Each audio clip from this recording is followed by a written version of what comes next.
Disyembre 24, 2024.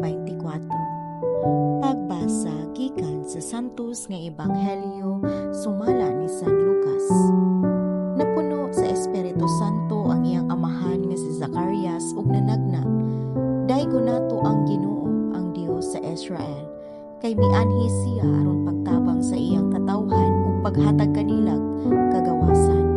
Gipaanhi niya kanato ang usa ka gamhanang manluluwas nga kaliwat sa iyang sulugoon nga si David.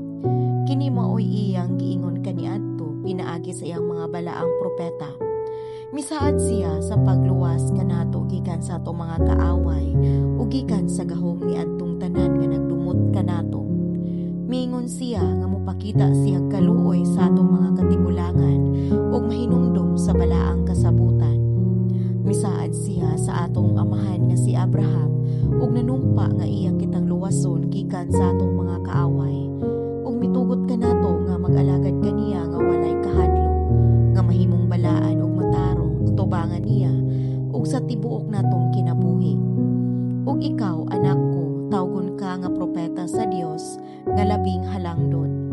Mag-una ka sa Ginoo aron pag-andam sa iyang dalan sa pagpahibalo sa iyang katawhan nga maluwas sila pinaagi sa pagpasaylo sa ilang mga sala. Kay ang atong Dios maluluyon ug malungo. Siya maoy mo padanag kanato sa banag-banag nga masanagon sa atong kaluwasan.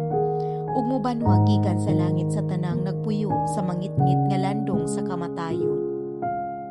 Pag-agak sa atong mga lakang ngadto sa dalan sa kalinaw.